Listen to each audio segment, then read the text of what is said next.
Hello, Sarah, Andrea, Monique, Julie, Indigo, Meg, Vanessa, Claudia. Welcome to everybody. I was just having trouble charging my computer, but it's working now, which is good. So thanks everyone for coming today. I think we're just going to get started because it's already 3:35. If you could just put into the chat what your organization is, what you're working on, so that everybody can kind of know. If you want to throw your LinkedIn or social profile, please throw that into the chat as well, so people understand who's here, so that we can think of when we think about collective action together, we can be connected to one another. So today is our Feminist Leadership Post-Election Roundtable. I know a lot of you are having a lot of feelings. I know I have been having a lot of feelings too. Obviously, there's both sides of this, but from a feminist perspective, when we look at this election, it's a real disaster for women's rights. And not just women's rights, but also LGBTQ rights. One of the things that I went over in the last roundtable was one of the things that they're going to get rid of, or at least it's outlined in Project 2025, is actually the terminology gender equity from anything. So they're going to take out anything that supposedly, again, we don't know what to believe in Project 2025, but they're going to take out anything that refers to gender equality. Sorry, I just realized I think I'm just going to, I am recording. Anything that refers to gender equality anywhere. So if you see here, I'm kind of bouncing right now to a slide I wasn't going to go to, but I think this is super relevant. We talked about this last time, right? That the next conservative president is getting rid of woke culture warriors, which means deleting the term sexual orientation, gender identity, diversity, equity, inclusion, gender equality, gender equity, gender awareness, gender sensitive, abortion, reproductive health care, reproductive rights, out of every federal rule, agency regulation, contract, grant, regulation, piece of legislation that exists. For some of you who are here from the Women's Funding Network, as you know, there's already been a backlash against DEI with a lot of lawsuits going against organizations that are providing things like funding specifically to Black women entrepreneurs, or to like Hello Alice was devastated, as was I Fund Women, because they partnered with organizations that were specifically funding identity groups. The other major issue of this that we spoke about last time, but I think Meg's the only one that's here from last time, is the fact that this affects the way that we do our work from a policy perspective. If you don't do a gender analysis, you don't get things right. So as one example that we spoke about last time from a gender perspective, if you create policy without keeping gender in mind, it's really bad. So, for example, China's one-child policy was looked at as, we're going to get rid of population. We're going to, excuse me, what's the word I'm looking for, but to have less people, right? We have too many people. And so they didn't really see that basically what was going to happen is that the girls were going to be the ones that were subject to infanticide and to being put out for adoption, to being sold into sex slavery, to being selectively aborted, et cetera. And now what do you have years later? You have men who have no one to marry because there's no women. You also have had a rise in property prices. Women are more likely to take care of their parents. So you have all these elderly people that have no one to take care of them. Bride prices are extremely high. There's a collective trauma of the generation of the people who remember that, both care providers that were providing illegal abortions, and also, the women that are they're essentially undocumented now. And you have all these women that never got a birth certificate, or they're kind of stateless because they were not supposed to exist.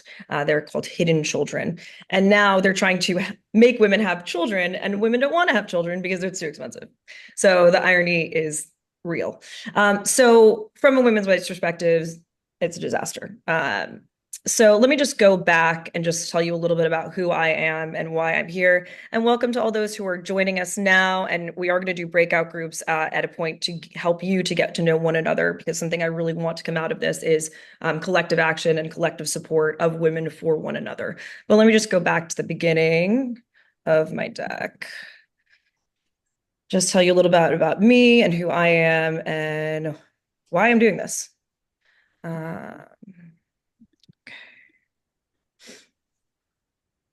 So I run a company called Empower Global. We are a full-scale leadership development firm. I already asked you guys to do this, a full-scale leadership development company. We do everything from leadership assessments and diagnostics. So if you have no idea what to do and you say, we want to do leadership training, but we have no idea what to do, we have no idea who to do it for, we will come in and do assessments. Meg, who's here, is my chief of design, and we'll come in and do surveys and all sorts of stuff, listening sessions, et cetera, to try to understand what the gaps are in your workplace and where people, where the strengths are. And then we design accelerator programs around that. So leadership accelerator programs, which typically consist of a range of different types of modules, anything from resilience to public speaking to using generative AI for leadership, whatever that is, and usually some executive coaching sessions that are paired with 360s through TrueScore to help people understand where their gaps are and where their strengths are and putting an action plan forward together. The other thing lately is we've been consulting on social change and movement building and how do you become thought leaders on a social change issue, like, for example, climate change, et cetera. We also run women's leadership accelerators at companies. I'll speak a little bit about the Women's Leadership Challenge. And the latest thing we're building is a cross-cultural course. So how do you work across nations and borders, looking at things like trust, relationship building, high context, low context communication, time, concepts of time, all different types of cross-cultural nuances that usually aren't appreciated in DEI training. So we're building an online course and training a GPT to be a kind of cross-cultural assistant.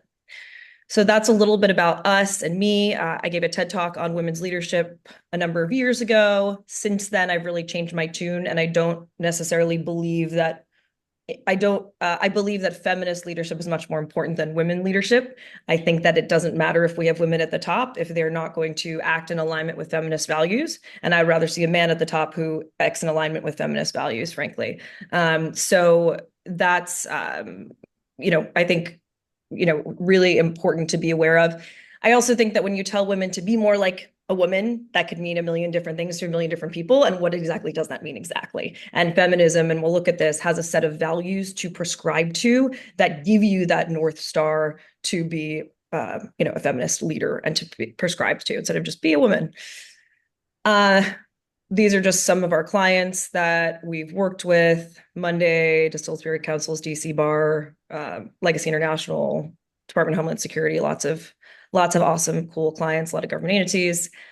This is our values. And I think that, as we think about going forward into the next Trump era, we need to think about these values like really carefully and really prioritize them, right? Like having the courage to fight back against what's going to be an assault on women's rights, on LGBTQ rights, on immigrants. We really need community. And one of the things that's been wonderful is seeing the Women's Leadership Challenge community really rally for one another and support one another in this time. Collaboration, we need to collaborate. I think that's something that this election exposed, was that we have some major systemic issues in the United States.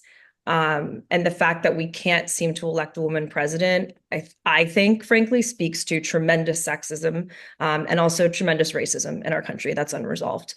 And a last-minute GOTV effort for 6 months didn't resolve long-seated sentiments of people.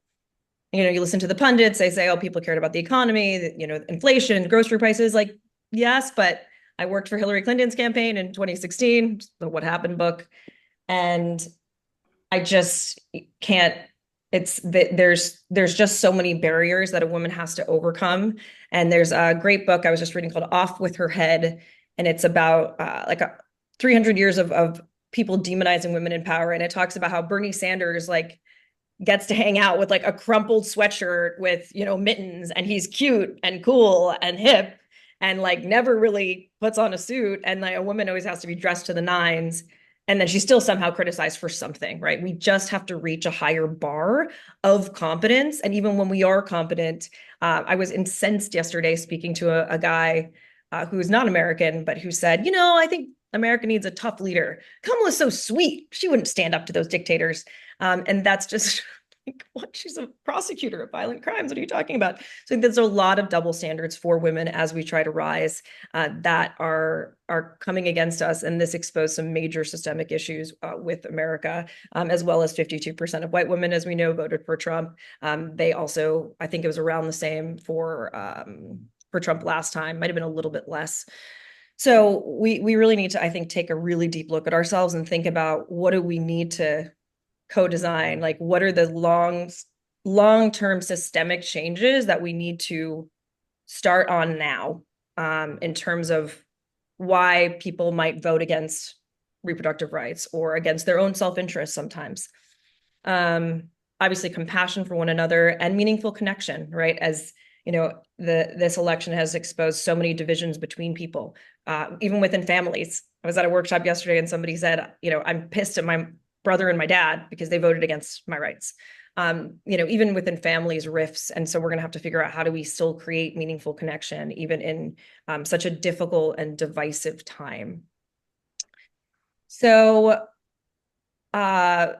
the last thing I'll just mention is the Women's Leadership Challenge, and we'll get into content. But the Women's Leadership Challenge is a year-long program for women to step into their power, shatter glass ceilings, and change the world. We have 100+ alumni from 36 countries, and it's a program that combines executive coaching with community and with curriculum. So it's usually some coaching, and then the topic might be speaking truth to power or deconstructing your inner patriarchy. Meg and Abby are both alumni of the course. Abby, I just wonder if you could just say a few words about the Women's Leadership Challenge, because I'm not representing it all that well. Honestly, it was one of the most important and impactful things I've ever done for my career.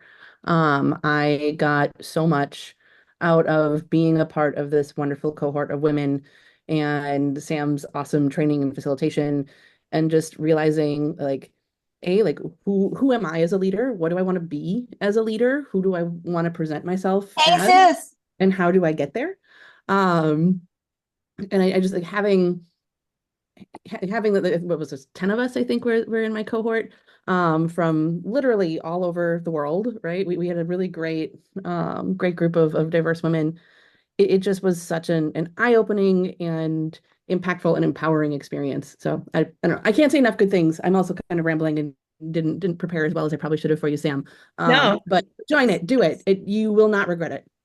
Yeah, so that's the Women's Leadership Challenge. I am having women apply right now for the cohorts that will start in January. There's one that's in person in DC, and then there's a virtual cohort. So I'll put actually, Meg, can you just throw the link in the chat for the Women's Leadership Challenge? That would be great. Just womensleadershipchallenge.com. A few other things that are coming up too. I just was asked to facilitate and design an emergency women's leadership retreat in Greece, in Samos, which is going to be amazingly beautiful. It's at a woman I know who used to work on refugee rights in Samos. Her mom owns like all of these beautiful cottages with a pool in the middle right by the ocean. And we're going to do a lot of inner work and a lot of resilience building, but also a lot of collective power. So if that's something that interests you, there's no landing page, just shoot me a message and let me know. And then for the alumni here, Abby and Meg, but there's not that many alumni here. It's fine. We can talk about this. Okay. So I want you to all meet one another. So if we're going to do breakout rooms, I invite you to come on camera if you're able to and share something meaningful you're working on right now. Or if you're not working on anything meaningful, but this election has brought things up for you, something meaningful you would like to be working on, and something someone would not know by looking at you. So something someone would not know by looking at you. So we're just going to do quick breakout rooms for about 5 minutes. And I invite you to chat with your peers.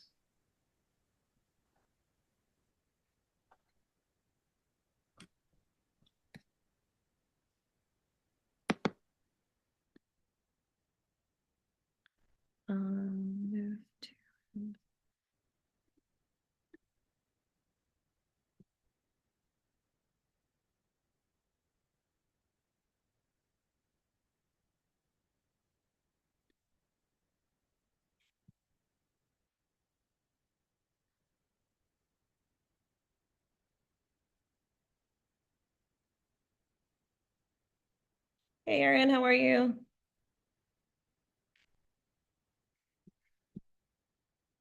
Erin, we're in breakout rooms right now. So we're sharing something meaningful you're working on, you'd like to work on, and something that you didn't know by looking at it. So I'm going to throw you into a breakout.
Hi, Camille.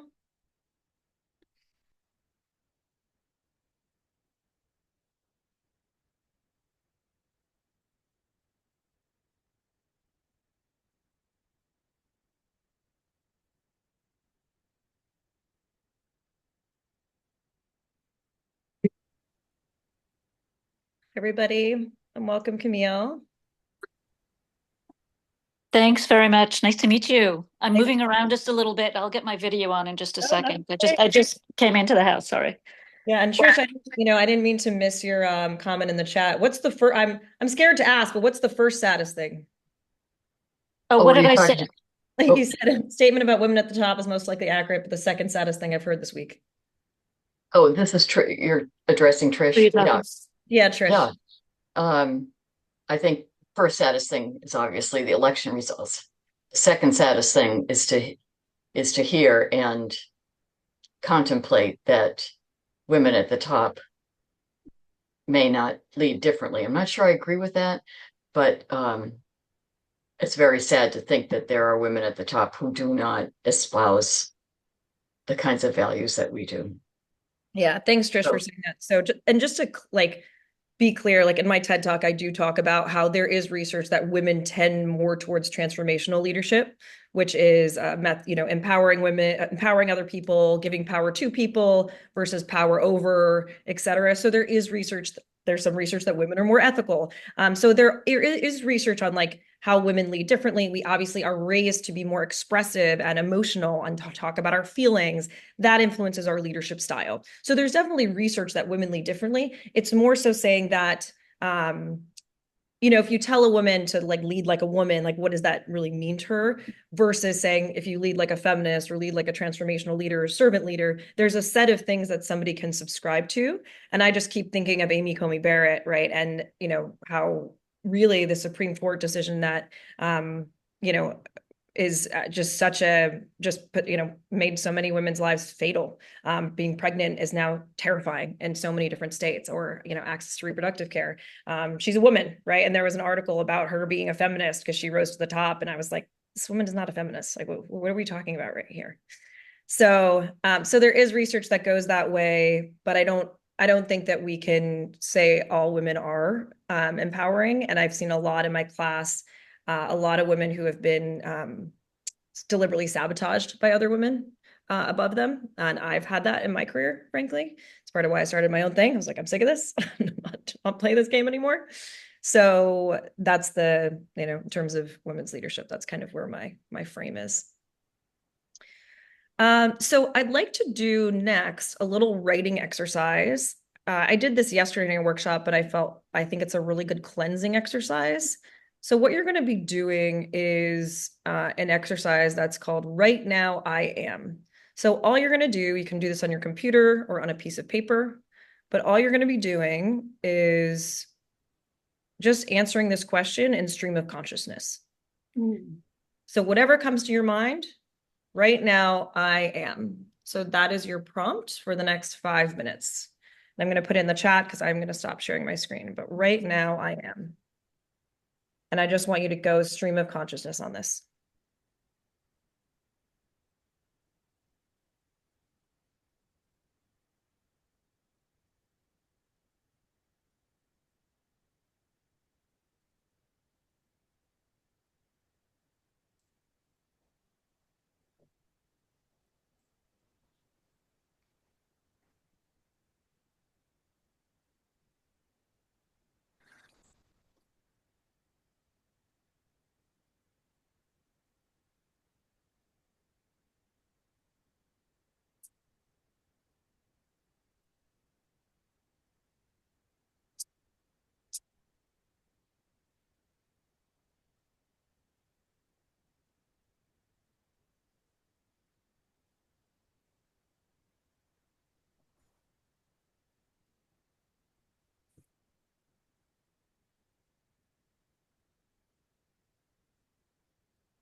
About 3 minutes remaining.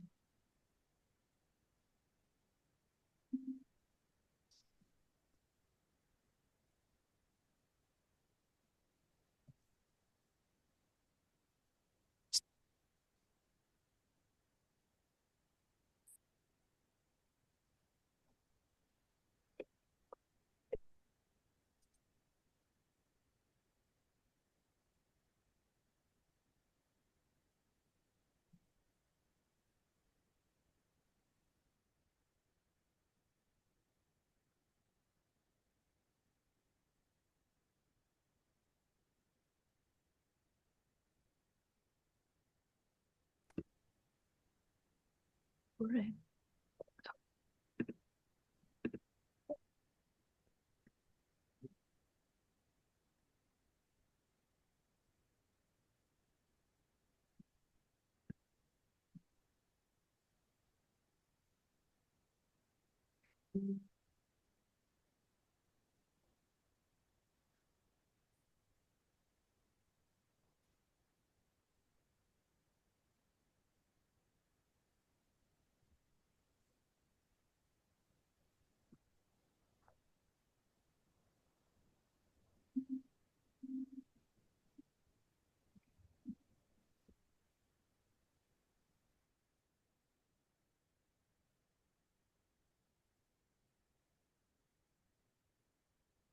About 1 minute remaining. So you're answering the prompt, right now I am. Just writing whatever comes to mind. This is just a stream of consciousness, kind of cleansing exercise to get everything out of whatever's inside. So right now I am.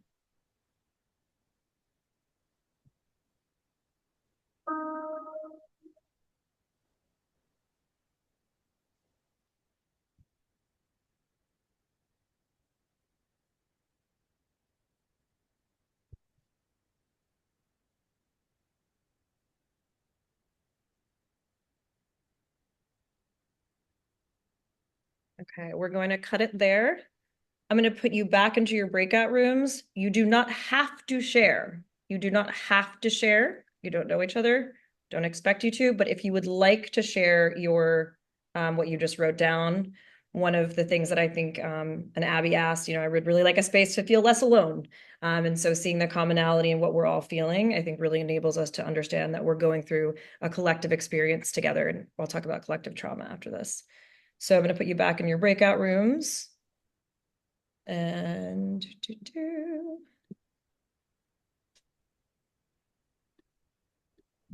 where did my breakout rooms go?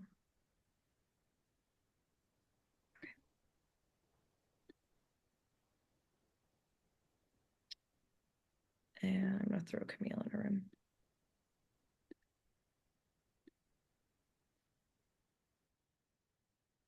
Okay, your room should be open.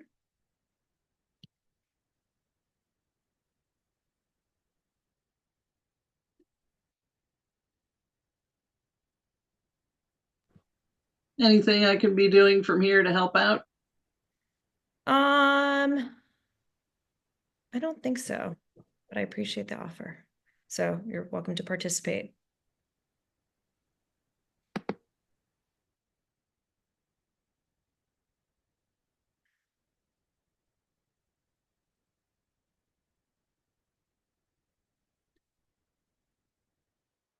Those who I love who are not. I am worried that if I marry my fiance, that in the future others will use that as an excuse to define me as nothing more than just his wife. Wow. Thanks so much for trusting us with that. That's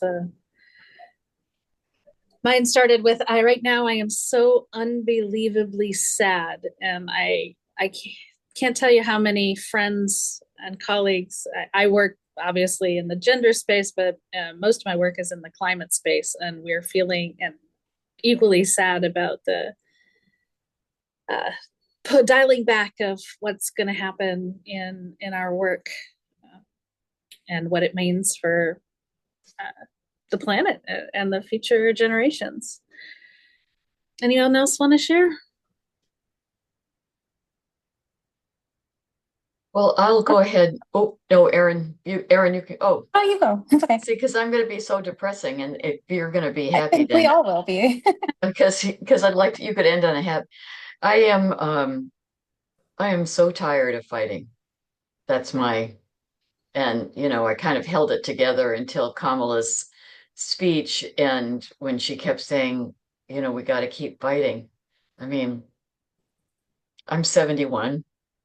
I grew up in a family that was very democratic and also very um, Catholic in the sense of um, with the true feeling of getting to God through other people, through good works, through helping other people, through, you know, uh, working with the poor, et cetera, et cetera. And that just became, part of who I am and has grown as I've gone through life. And I don't have it. I don't think I have it. And at today, and I'm not reading this, obviously. Please stop me if I go on a rant because this could be bad. But um, I think um, today I had to write a message to the members of my women's fund, and that I could not be upbeat about, and I also didn't want to be overly sad. I just wanted to restate the commitment that our organization has to women and girls. And it took me a really long time to write two sentences. So I'm trying to keep my head up. Trish, I appreciate that. And like I mentioned earlier, my youngest daughter is 14 and she's devastated. And all I could look at her and say is, you know what? It's time to fight like hell. This isn't their version of America. And she's ready to go protest. She has no idea what she's protesting yet, but she's ready. And I just thought, you know what? The last thing we could do right now is stop fighting. Yeah, that's awesome. That's so awesome. Erin, did you want to say anything?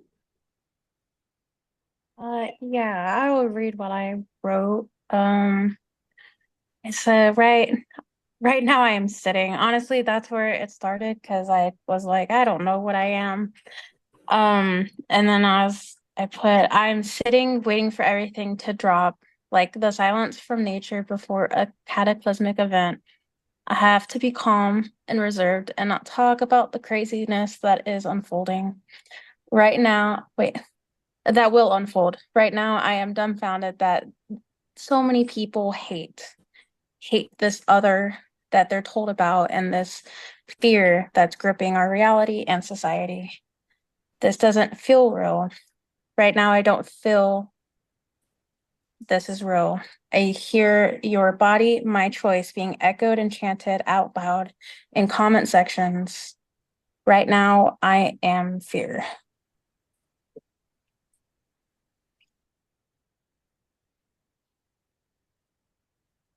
Wow. Thanks, Erin. Thanks Thank for you, sharing. Erin. Amazing. I think we're all in that place. I think that's why I came today, just to talk with other people. Yeah, I just needed to hear that other people were feeling what I feel. Yeah. It weirdly helps.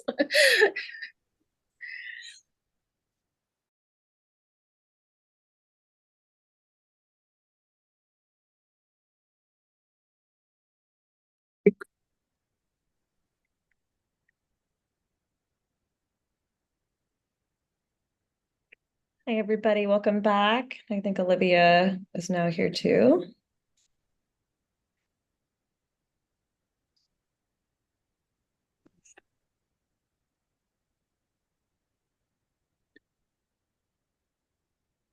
Hi, Olivia. We were just doing a breakout group. Great. And everyone's coming back now. Any So something that I was hearing just in the breakout room that I was sitting in on was just fatigue and sadness and lack of hope. And, you know, as I was preparing for this workshop, roundtable, whatever you want to call it, I Oh. I was looking at, I teach tons of workshops on positive psychology and how to be happy. And, here's the 6 things that can make you happy and relationships and blah, blah, blah. And I don't think that we're necessarily there yet. In terms of like, it's okay to feel tired and pissed and sad and discouraged and hopeless. And, when we look at, when we look at I really realized yesterday, like this is a moment of collective trauma, that we're having here of, of everyone. Hold on, where did my screen just go? I think I'm sharing the wrong screen. Sorry, let me share the right screen. We're really in this moment of, it still doesn't feel real, at least, for me, it's like I was volunteering for Kamala on the last day and just, sitting and making phone calls to the last minute in the Dems office. And, that the first stage is denial, and then it turns into anger, and then bargaining, depression, acceptance. David Kessler adds a 6th category, which is finding meaning. I added my own little 7th category, which is taking action, and turning our anger into action. But I'm wondering, what came up, any themes that you all found in your groups that you'd like to share? Any things that were coming up repeatedly or that you found with other people? Would love to hear.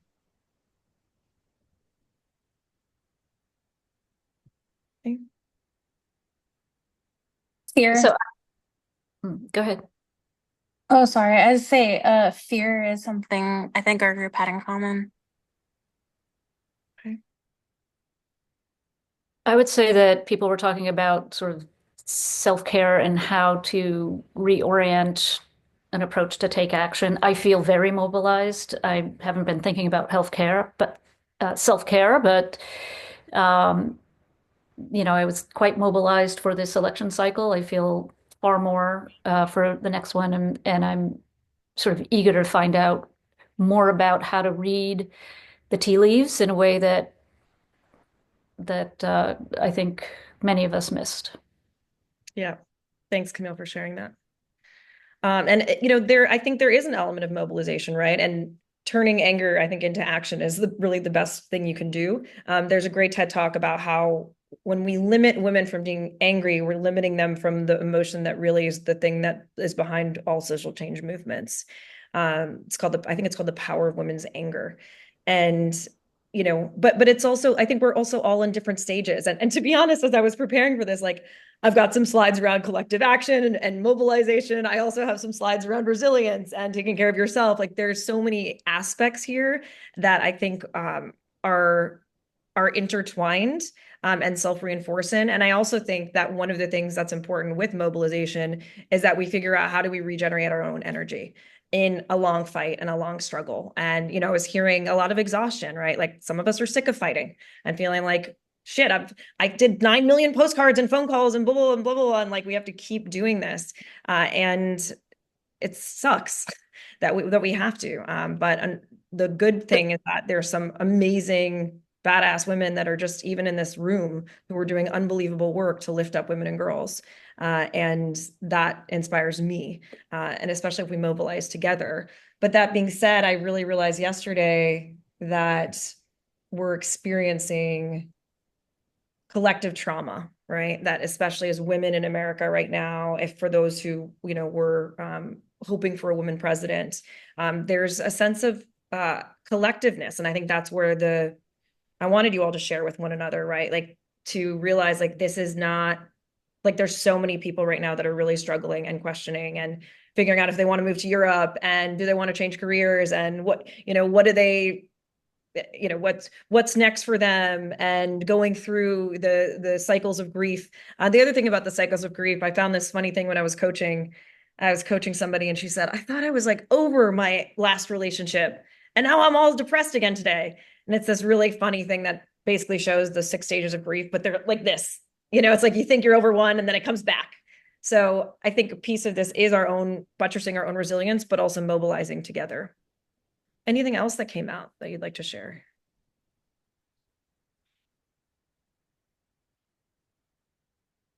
Okay. And so that was my next slide. I call this your resilience arsenal. So this is the self-care piece of this.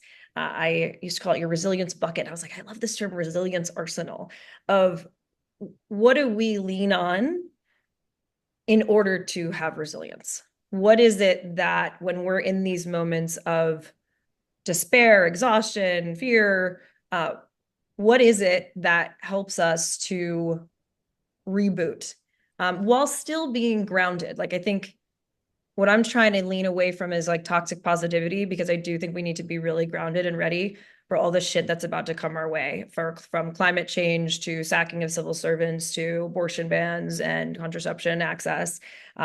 We can't live in our bubbles, but we do have to fill up our resilience arsenal. So I just invite you, if you would like to put in the chat, what are some of the things that help you be resilient? What are some of the things in your life that help you to be resilient? It could be people, it could be running, it could be yoga, it could be, playing with your kid, your cat, and that helps you be resilient.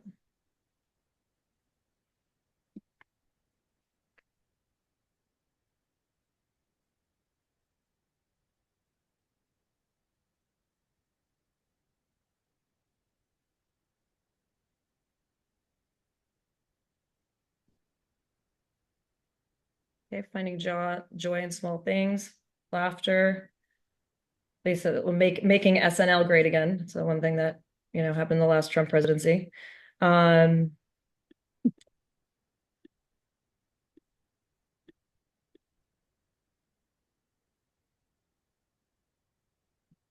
then I will share in terms of the happiness research.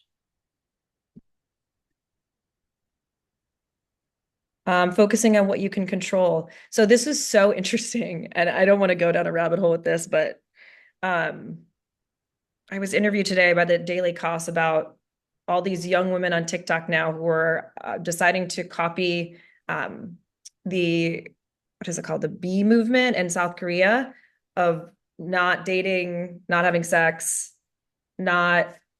Erin, you're nodding your head. Can you explain it better than I am right now?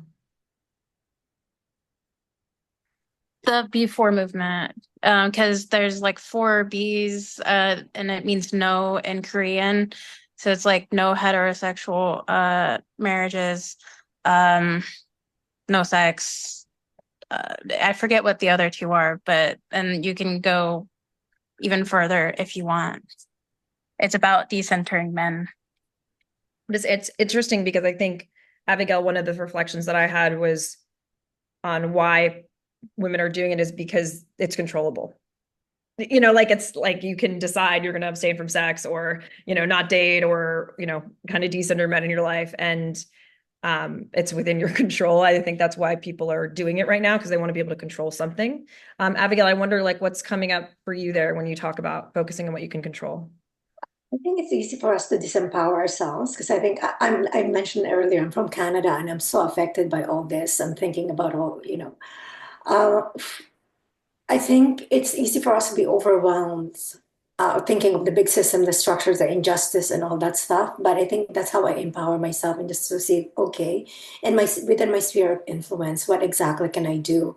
But right now, what I can do is self-regulate, and so that I can be a bit more effective. Because right now, I'm stunned, I'm stressed, I've lost sleep. So what can I do so that I can become a more effective person? So that's what I can control right now. So that's what I'm kind of thinking. And then slowly inch my way up. And once I get to that more empowered state, okay, how can I affect the system or whatever environment I'm in? So that's what I'm kind of thinking about, focusing on what I can control. Because sometimes we go out and we drown because it's just overwhelming. But we need to kind of get a grip of like, okay, I need to contain myself so that I can be a better instrument. And in the leadership literature, there's something called the locus of control. It's like, all this stuff is outside of like what you can't control. And then there's what you can influence is like the next circle. And then what you can control is in the middle. And so focusing, okay, what can you control? And then what can you influence?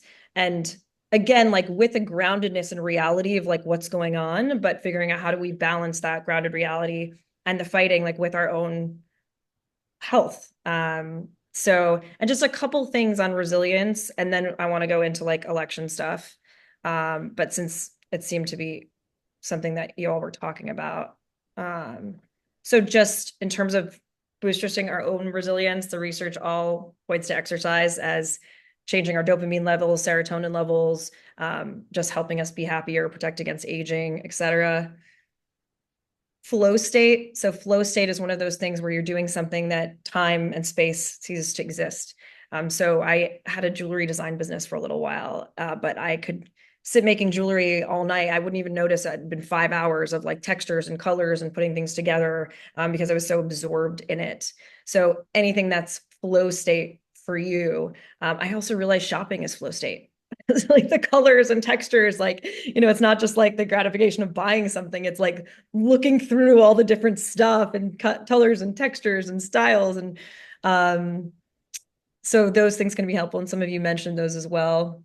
And then this is, I think, the major thing, and this is why we're coming together, right? Is having a higher purpose and something that's meaningful to you, right? This really grounds you in the face of adversity. And that's why, a lot of people go to religion because it it seems like something higher to ground them, but there's so many other things that you can do that aren't going to church, that are really grounding from a meaning. And then the last piece is community, right? And meaningful relationships, and making sure that you have that support system in place, whether it's your mom, your therapist, joining the Women's Leadership Challenge,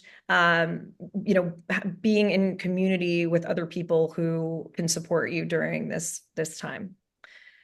All right, so I want to go back to election stuff and just talk a little bit about the elections. Okay, so in the midst of disaster, I did want to point out a little bit of positivity. So, historic firsts. I was almost guffaw, like the Black women in the Senate will double from 2 to 4. Wow, amazing. But that is exciting, right? But I just couldn't believe we only had 2 Black women in the Senate. But Delaware's Lisa Blunt and Rochester and Maryland's Angela also Brooks. Sarah McBride is going to be our first transgender congressperson who was brought into office. Mm-hmm. Andy Kim, first Asian American senator from Jersey. I was also reading about him. He was like cleaning up trash the day after January 6th, from the Capitol. I mean, this man just seems like the nicest human like in existence. He's just a wonderful person. My sister is in Arizona. She's so stoked about Yasmin Ansari. She's like, Ansari is just like a total like ball blazer, just amazing, transformational woman. And in Texas, Julie Johnson became the first out LGBTQ person elected to Congress from the Senate. I'm wondering, Olivia, our political analyst here, anything that I'm missing here from like historic firsts? Not right now. I have to look at what's out. I mean, most everything that's out is like on the congressional side still, because we don't know whether we're in the minority, majority, whatever. So I think you hit everyone that is a historic first at this point. Cool. Thanks, Olivia. That one from Minnesota. We have a majority female delegation to Washington after this election. That's very cool. Mm-hmm. Awesome, Abby. Thanks for sharing that. So anything else that people have heard about from a history standpoint? Okay. Roe v. Wade update. So in terms of abortion rights, there was a bunch of referendums on amendments to constitutions to try to enshrine abortion rights and protect abortion rights in constitutions. In terms of how those fared and whether it actually changed anything, I was also looking at that. The Florida one was really sad to me. I was on Hillary's campaign in Florida, and 57% of people voted for it, but it needs 60%, which is just so frustrating.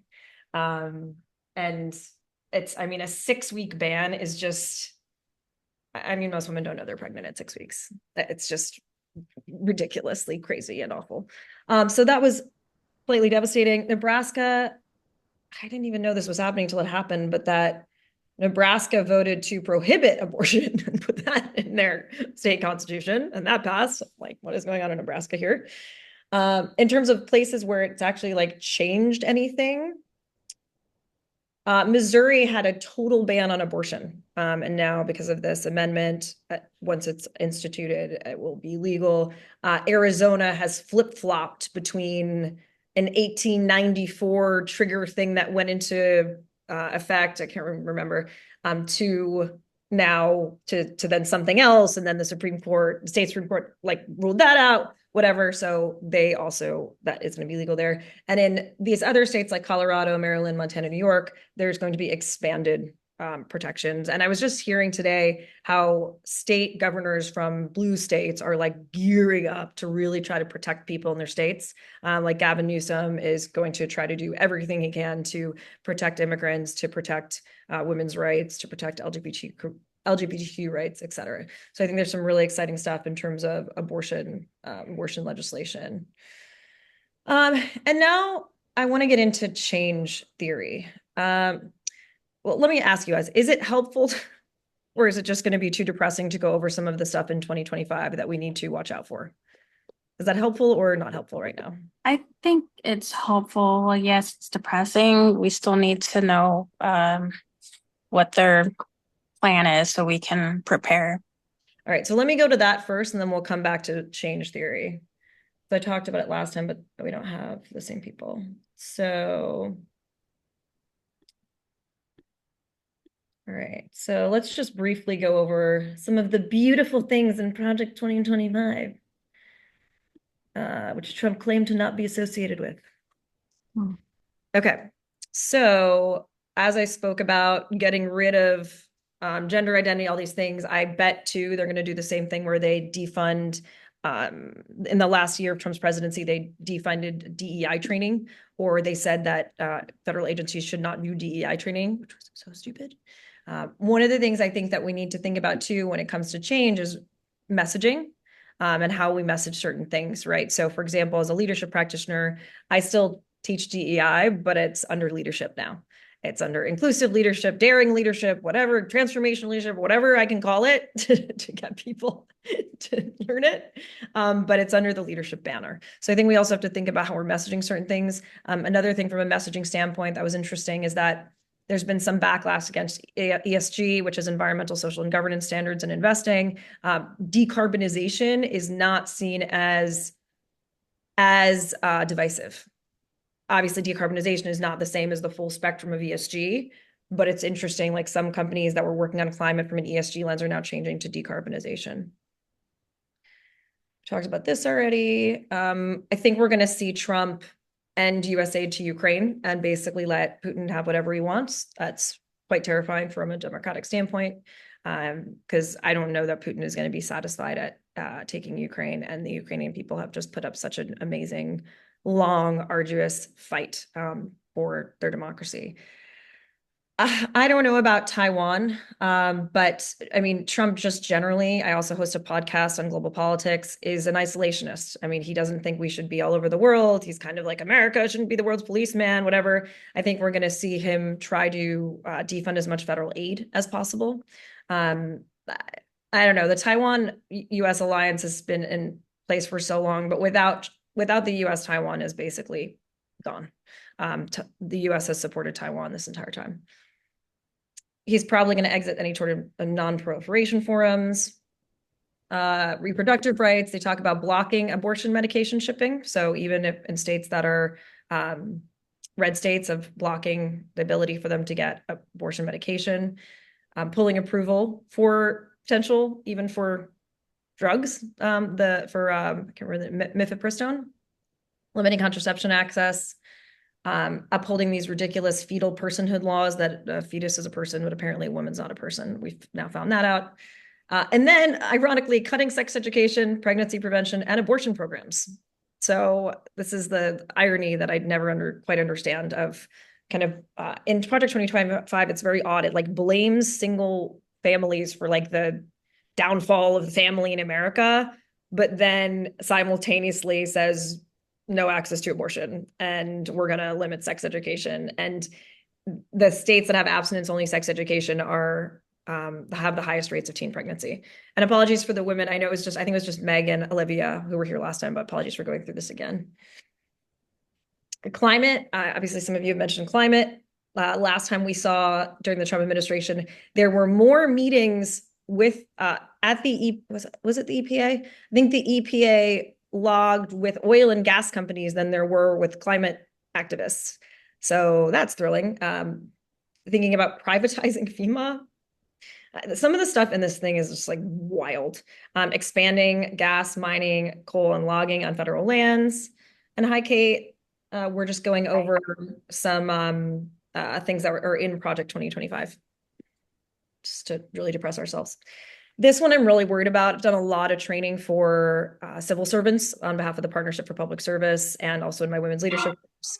Really worried about Schedule F and firing thousands and thousands of civil servants, loyal civil servants, to basically hand out positions to unqualified people who were loyal to him. I'm really scared of that. And I really hope that that's something I would like to work on, is try to make sure that, I don't know, there's some sort of resistance against that, because it's just awful. Revoking security clearances for people who are unloyal, pardoning January 6 people, potentially some sort of retaliation against people who are not loyal to him, trying to bypass Senate checks for Senate confirmed roles. It just goes on and on and on.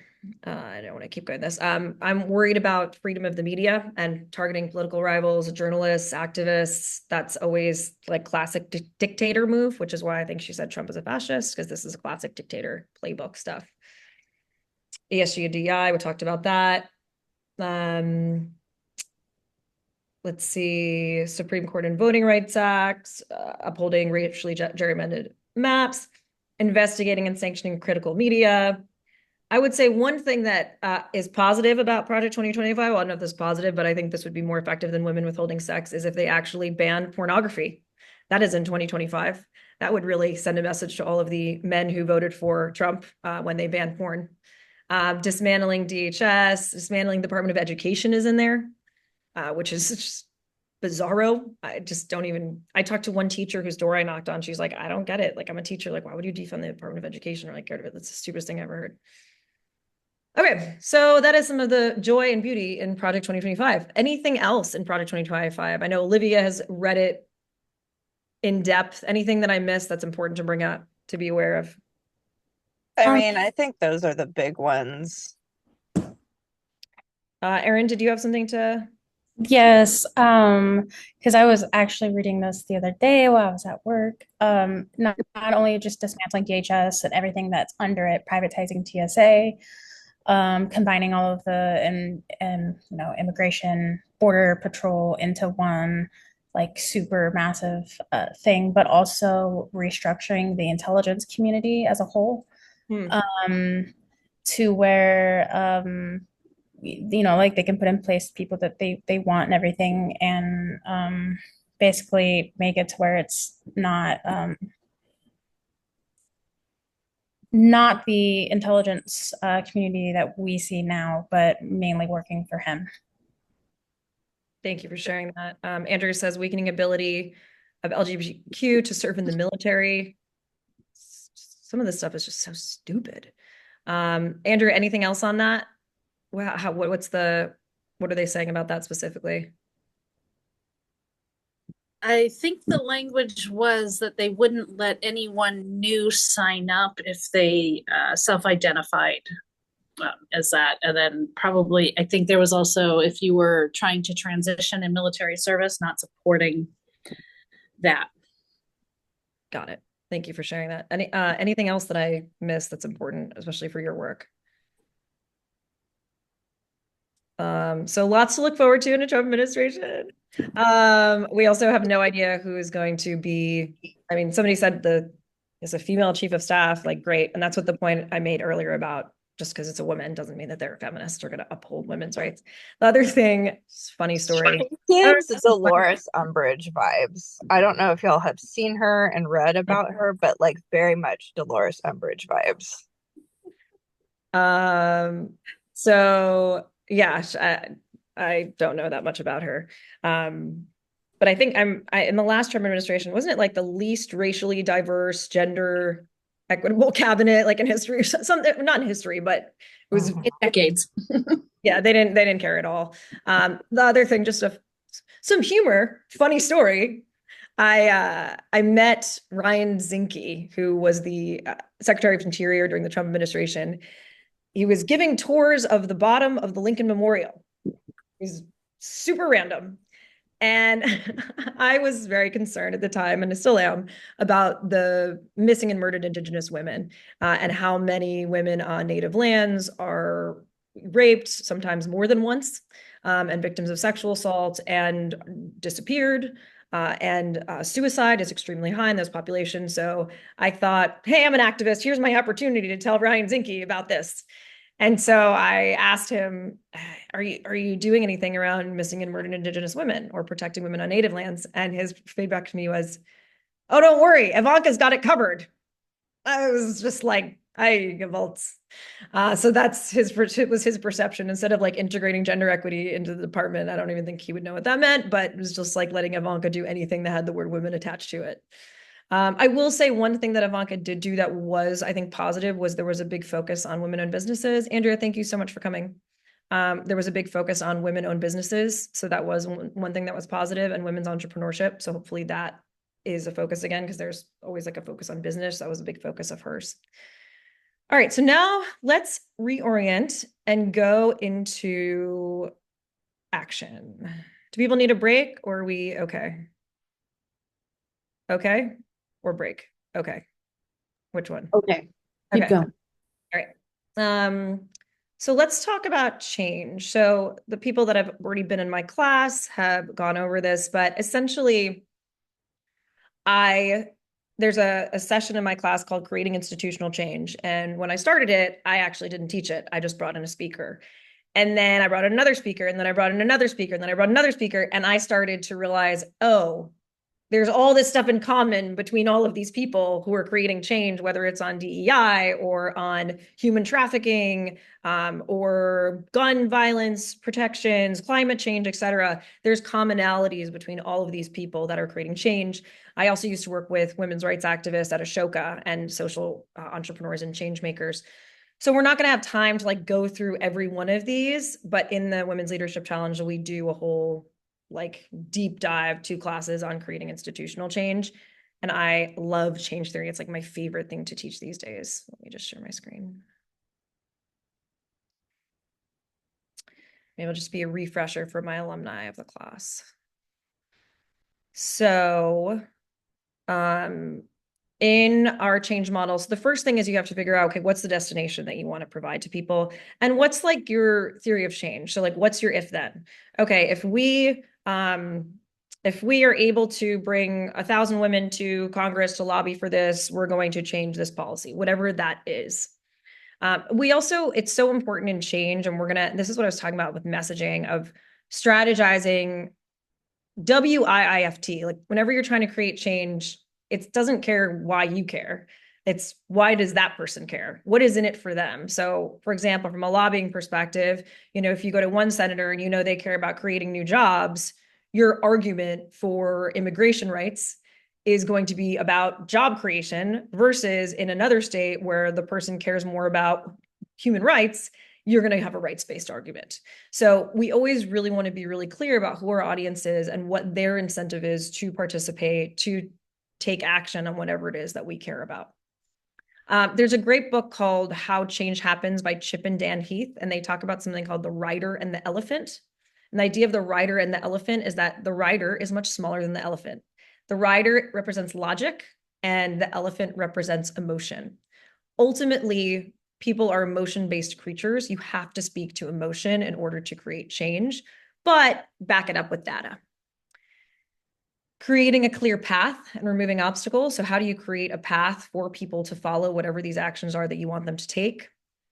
Making sure that people are split up according to their strengths in the women's leadership course. And just generally speaking, when I coach, I love Gallup Strengths 2.0. It's my favorite test. I also created a personality test that's on the Empower Global website. But being really clear about, where are people strong?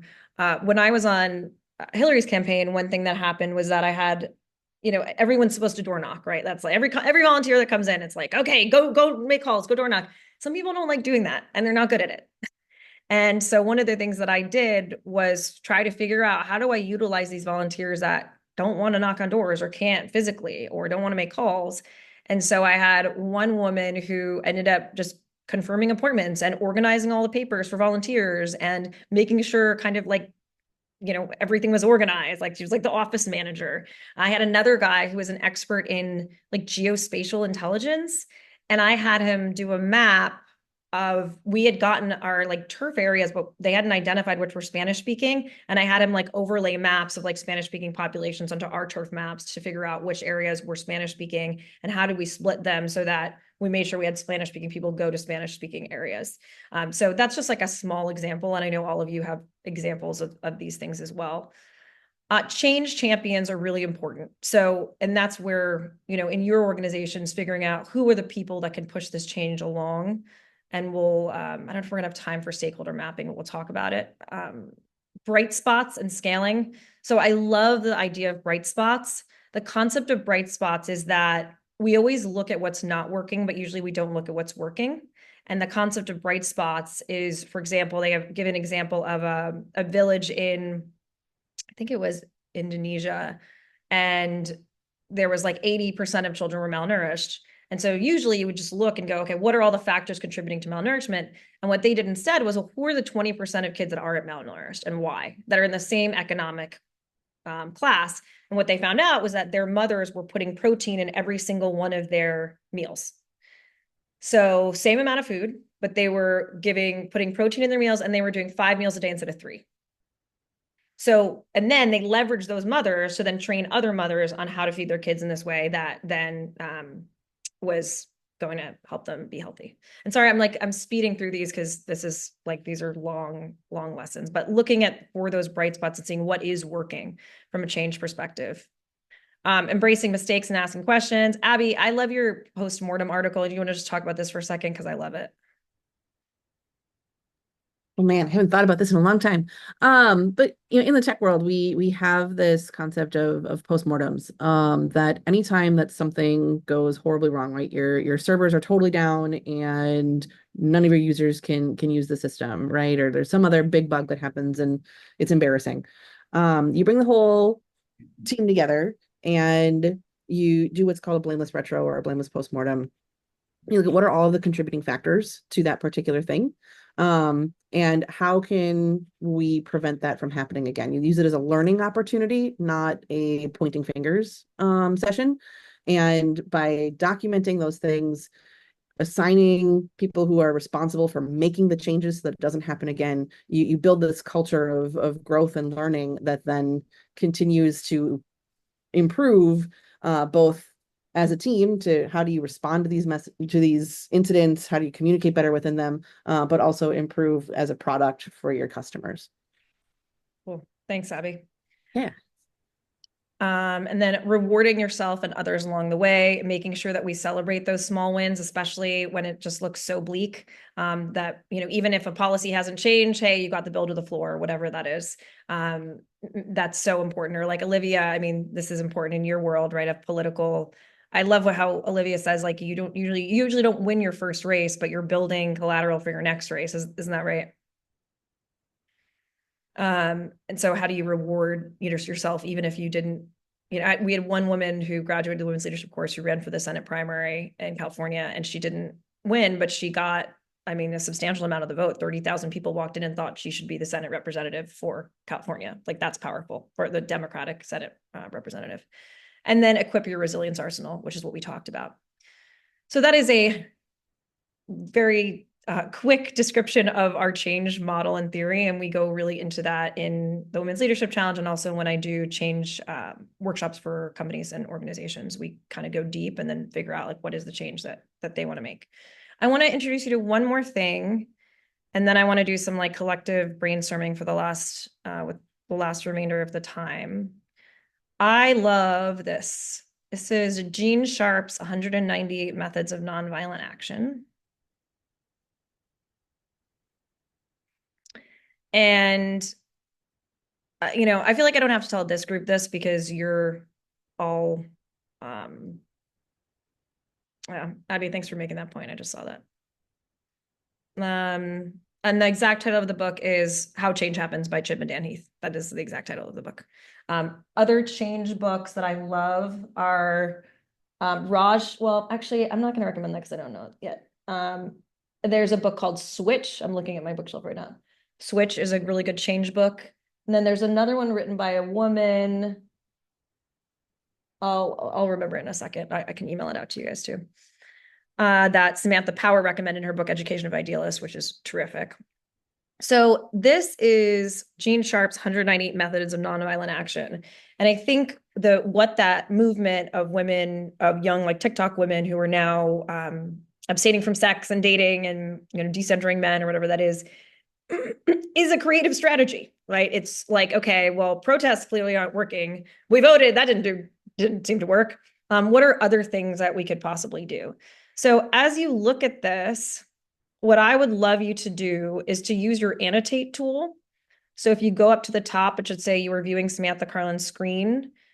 And there should be like a little thing where you can draw. We can't really look at all of these at once because there's so many. So we'll just go from the top.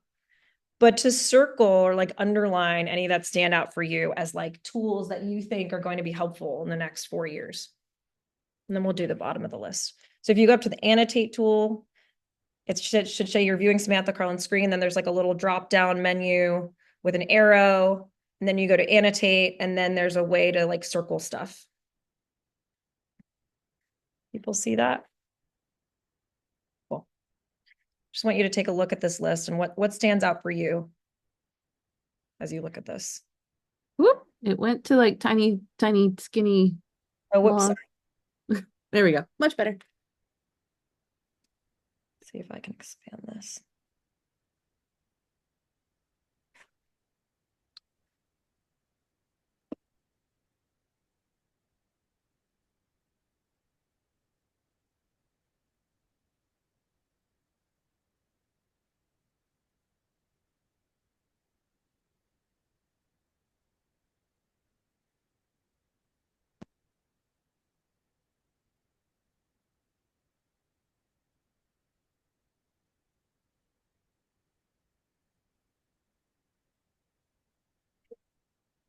Shania Twain to go along with this.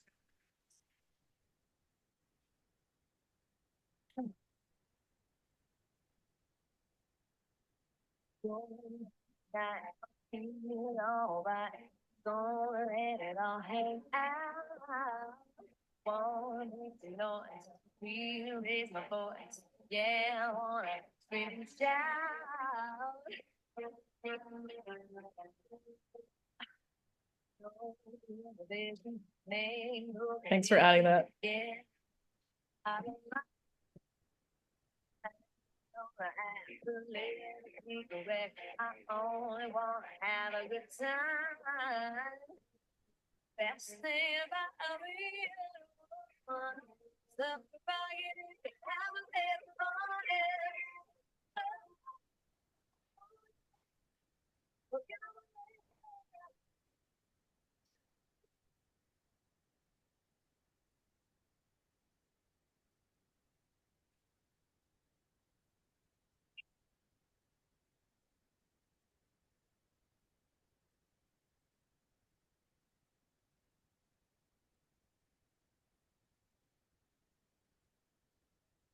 Man, feel like a woman.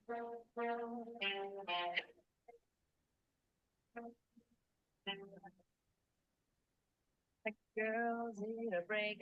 Now I'm gonna take a chance to get out on the town. We don't need romance, we only wanna dance. Gonna let our hang down.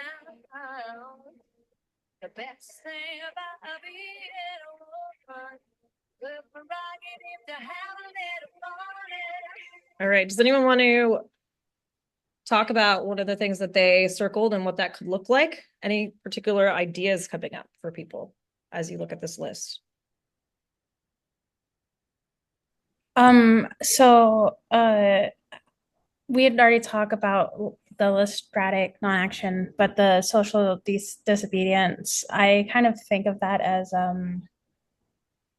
what is that, malicious compliance type of thing when I'm thinking of like, in a way, like it's doing what you're, what they're telling you to do, but like doing it in a way that they don't want you to do it. Because I mean, it's not as it's not a reality for everybody to be able to participate in something like that, but doing it in like little ways here and there, I think is could be helpful. Thanks, Erin. Anyone else? Anything coming to mind as you're looking at this list?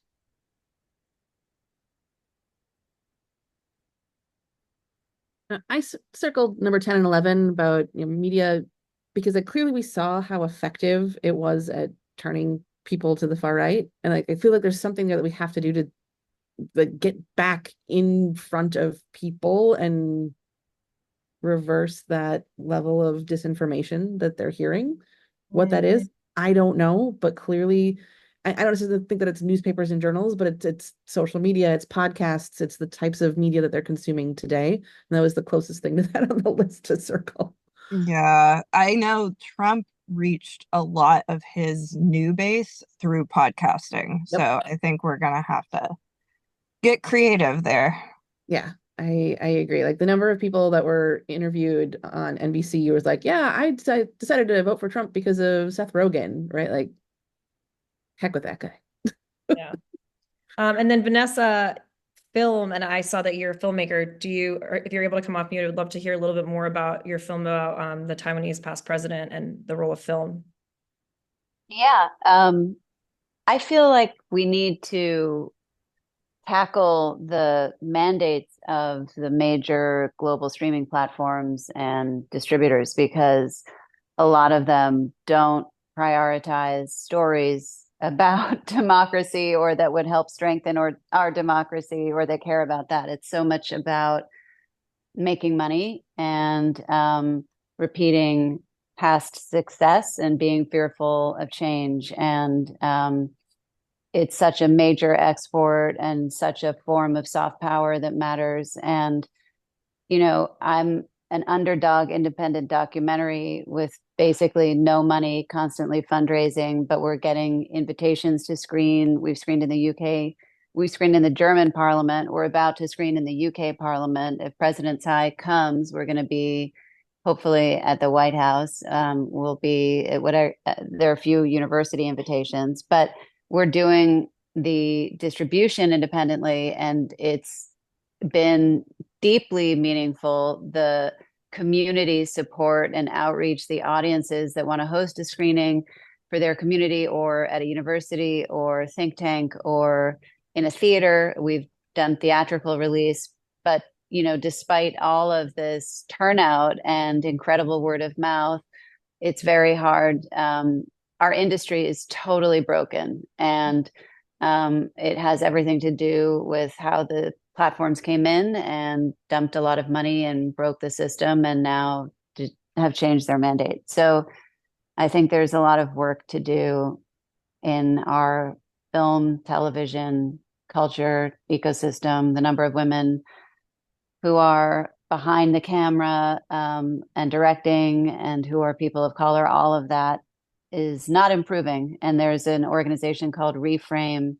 They've been dealing with that in Hollywood. Kathy Schulman is the part of that, Women in Film. But these are, again, it's all underfunded. It's a joke. It's as underfunded as diplomacy is in the United States. Also a joke. And the only way we're ever getting out of any of the wars that we're already in, or preventing future ones from happening, is through diplomacy.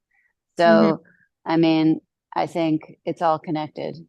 Yeah, no, thanks, Vanessa. And that's so dispiriting to hear just how hard it is to get funding. And even I used to go to Gina Davis Institute for Gender in the Media, and talking to women filmmakers there, it was like they couldn't get into movie theaters with like a story of like Civil War sisters in the Civil War, but then some of the stupidest stuff directed by men is able to get money. I mean, just dumb.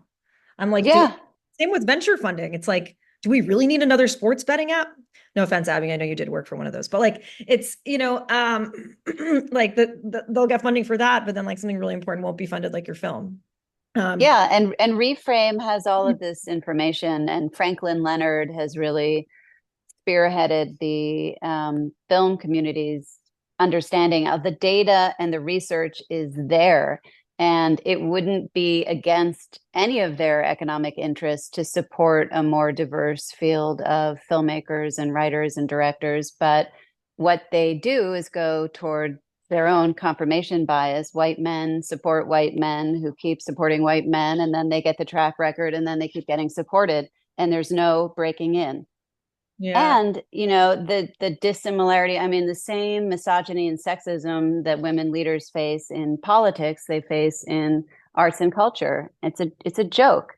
We don't get treated with the same respect or sense of authorship, or having a body of work that people will care about and that matters. It's a lot of obstacles all the time. Really frustrating, Vanessa. Totally understand. And that's one of the reasons the Women's Leadership Challenge is agnostic of industries, because I saw the same shit in every industry. It was like, oh, finance, same stuff. Oh, film, same stuff. Oh, politics, same stuff. It's the same sexism and double standards in all of these different industries. That's what Me Too exposed also. Like it's happening everywhere. So thanks for raising that, Vanessa. And I know we're also 5 minutes away from 5 o'clock. So just want to see if anyone else has a another one that they circled that stands out to them, or any ideas for collective action that you think are important moving forward. Yeah, I know I personally am looking into like how can I participate and have my daughter participate in women's marches and things this year. I think you back to the memory of all the pink pussy hats, right? In the beginning of Trump's first term. And that did send a message. What can we do to recreate that level of solidarity and that many women all in the same place demanding to be seen and heard? Mm-hmm. And I just think like, wasn't it in Brazil? I feel like there was one that we talked about in the course where like women just refused to go to work that day, and just how impactful it was.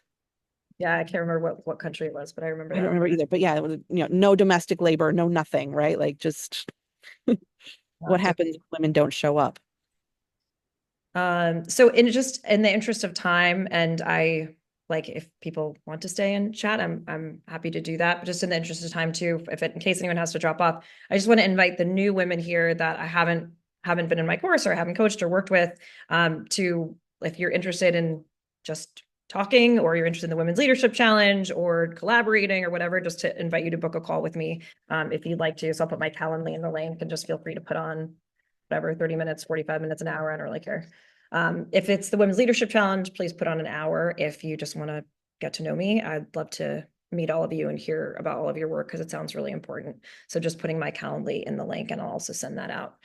I want to spend the last 3 minutes that we have, and like I said, if people want to stay after, they can. We didn't go through this whole list, by the way. There's 198 methods, so it keeps going and going and going. That was literally just the top of it. Just Google Gene Sharp 198 methods of nonviolent action, you'll find it. But there's way more that we haven't even got to. But just to reiterate two of the ways that you could kind of continue to stay involved with the Women's Leadership Challenge, or sorry, with my work, I'm going to be doing like a 5-day free masterclass called the Feminist Leadership Formula. And that's going to be in 2 weeks. So I'll put the link to that in the chat. And that's going to be like an hour every day of different aspects of feminist leadership. So I'm putting that in the chat. Like I mentioned too, if you're interested, I think somebody already in the chat mentioned they might be interested in the Greece retreat that is like coming up all of a sudden, and I'm super excited to facilitate it. It's going to be incredible. So the Samos retreat, if that's interesting to you, also like let me know so we can set up time to chat. The Feminist Leadership Formula. And then the other thing too is that I'm doing a program for men for the first time. It's going to be a transformational leadership program for men, and I'm going to be teaching it with another facilitator who's a guy. So we're thinking men in climate, but I'm not really sure yet. But if you have men in your lives that like they need some transformational leadership training, please point them my way as well. So I know it's 2 minutes from the end, so I'd love to end by doing a little bit of an ask and give circle. And if you're able to stay after, yes, Vanessa, yes, I'll send out all of the info in a follow-up email. But definitely just schedule time on my calendar also, because that's just easy, and I want to support your work. I also, Vanessa, my favorite thing about how do you pronounce her name? The former Tsai Ing-wen. Tsai Ing-wen was Tsai, when President Tsai. yeah, when people said, didn't they say to her like, why don't you have a husband? And she said, why buy the hog when you can get the pig for free or something like. Yeah, there was like a visual of that, and I guess she must have said it because it kind of went viral on social media. Yeah, hysterical. Yeah, which so is funny. If you're able to stay for just well, actually, let's do, in case you have to leave, let's just do one quick thing, and then we'll go into an ask and give circle for whoever is able to stay. But let's say one insight that you've gotten from today. What is one insight that you've gotten from today's workshop or roundtable? One insight, you can put it in the chat. One insight you're walking away with. Or say it. You can say it if you want. There are great women out there, and we just have to find each other and organize and work together. Love that. I'm grateful for this. I didn't really have any idea what I was getting into. I even forgot where it came from. Apparently, I sent this to Camille, but I didn't. So I'm glad to meet you, and I hope to meet everyone in person. Likewise. And I'm going to be doing a retreat next year also, not just the one in December, but I'm going to be doing a retreat in 2025. Cool. I'm excited about that.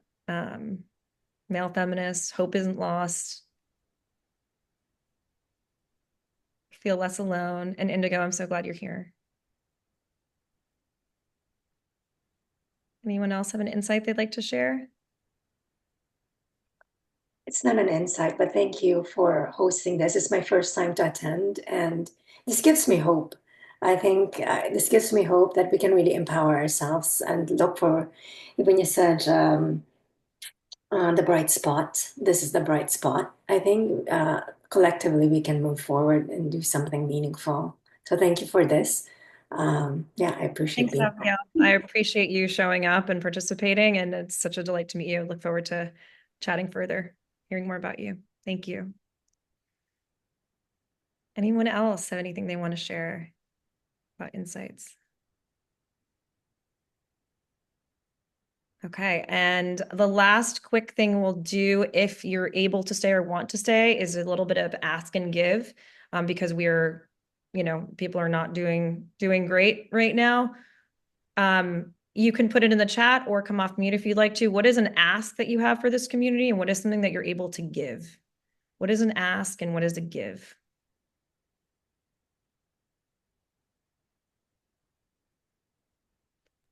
Do you have an example? So you might have a give of, I'm willing to take 30 minutes to talk to somebody, or I make great cookies. I'll bring them to your house. Whatever that is, like I can be a resource on XYZ. If you need to know about reproductive rights, like please contact me. So that could be like an offer of a give. An ask might be, I'm premiering my documentary and we have a crowdfunding campaign and like, please donate. Or I could use some time to talk about my career transition or something like that. So those are some examples. And if you have to drop off, I just want to thank you for coming in advance. But if you'd like to just stay and have an ask and give, I'd love to invite you to do that. But I do also really want to thank you for coming, because it gives me hope too. Anyone have an ask and give that they'd like to share? Now that my daughter's off the bus, I can go. Okay. My ask would be, I am really struggling with a decision about, do I continue to attempt to do my own business, knowing how much harder funding is going to be to get in the next 4 years? I've gone a year without a real paycheck, trying to get my app off the ground, and that's really hard. And my husband is pushing, maybe it's time for me to go back and have a real paying job. But I know I can't do it in corporate. So if you see opportunities that would be with an impact type organization where product management, software engineering skills can be helpful, please send them my way, because if I'm going to give up on my dream, I want to give it up in a way that still feels true to myself, and that I can feel like I'm giving back. But then that's also like my give, right? If you know of even just a nonprofit that it's not they're going to pay, but they need somebody who can come in and give them some advice on tech, give them some advice on product management, marketing, storytelling. Those are all things that I'm really good at and that I love to do, and would love to use those skills in a way to help others and to help us get through this. Thanks, Abby. Amazing. Vanessa, do you want to just say that out loud, or I mean, Sure. Yeah, I just put it in the chat, but we screened at the Oslo Freedom Forum, which is run by the Human Rights Foundation, and they became our fiscal sponsor. So you can make a donation that's tax deductible. Any amount helps. And we're screening in London and Copenhagen and New York next. We update the website with the screenings, but you can request on the site to host a screening so we can give the screening and Q&A. And it's been all about resilience, democracy, female leadership, pretty much everything we've been talking about here. So the films become more relevant and timely because, as you said, Trump doesn't care if Taiwan gets invaded, and that clock is ticking. And that's 23 million people and probably the start of World War III. So we're doing what we can for a diplomatic breakthrough before that happens, to prevent that happening. thank you, Vanessa. Yeah. Abigail, I see you're doing a roundtable. Awesome. Love that. On reclaiming confidence. I love that. Do you want to say anything about that? Yeah, so it's happening next week. So I'm losing my voice. I'll be accompanied by three other women leaders and leadership development. So it's really for us just to host a safe space where we can connect with each other. Um, and yeah, so that's pretty much the give. There's a need for us to just support each other and empower, not empower because we have our power, but just to support each other and learn from each other's strengths and experiences. So yeah, so that's my gift. I don't have an ask right now. I have a lot of ask, however. Masa, Erin, Meg, anything? Yeah, I guess my give is I can offer insights into transportation security. I'm a very good researcher in pretty much any topic. And I guess an ask is just I'm trying to make meaningful connections, especially with, powerful women who have other women in mind as well, because I was in the military, got out, and then this is like my first like real job. I've been in for a few years, but I'm just kind of stuck where I'm at. And I feel like I have a lot to offer, so I'd like to keep moving up and learning new things. So just opportunities and connections. Oh, thanks, Masa. Meg, or sorry, not Masa. Thanks, Erin. Masa or Meg? Freudian slip. Anything you want to share?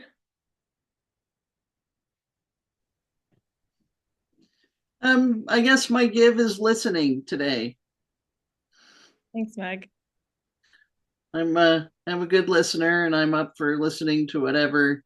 If anyone wants to unload or anything, I think I put my LinkedIn in the chat. Feel free to connect with me, and I love a good rant. So thanks, Meg. And Meg's full of jokes too. Masa, anything you want to contribute?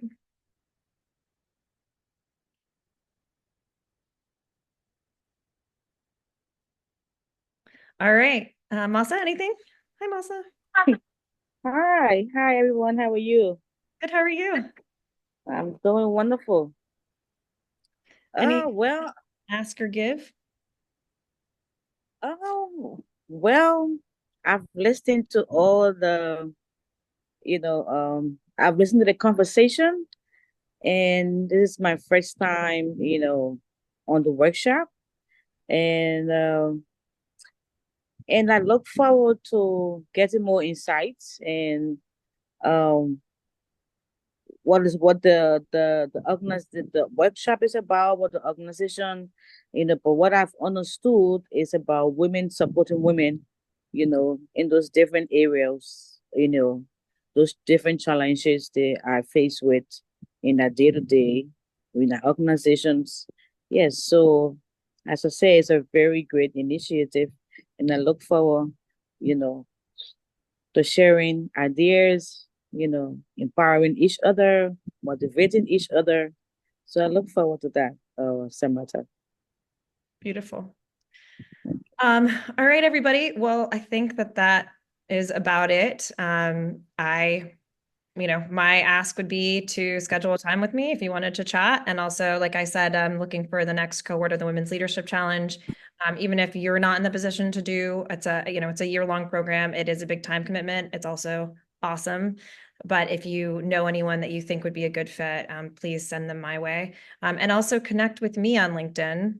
I can't find my LinkedIn right now, but please connect with me on LinkedIn and also my email. I'm going to put my email here as well. But I think you have it. And I will send out all of the resources that I've mentioned. I'll add like there's 4 books on change that are my favorite change books. So I will put that in there.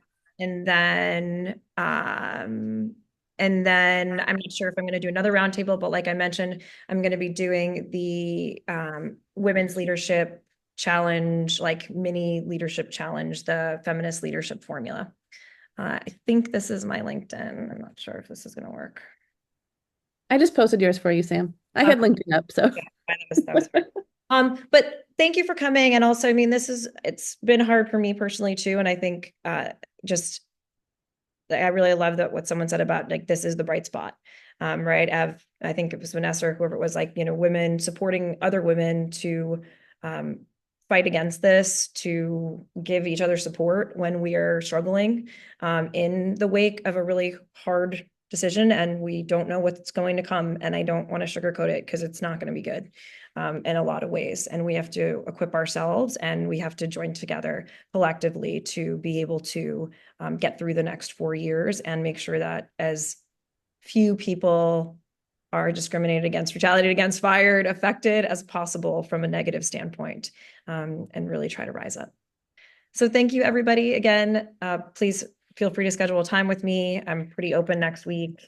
And thank you for coming. And I will share. Is everybody okay with sharing the recording? It won't be, the breakout rooms won't be just with people who registered. Is that okay? Yeah, I thought it was great. And I was hoping it was going to be shared. Thank you. Okay, great. So I will share it just with the people that registered for this today. And probably the people that registered for the first one but didn't attend. Cool. Well, thank you, everyone. Have an amazing Friday night. Thank you. Great weekend. Thanks, Sam. Thanks. Thank you. Nice to meet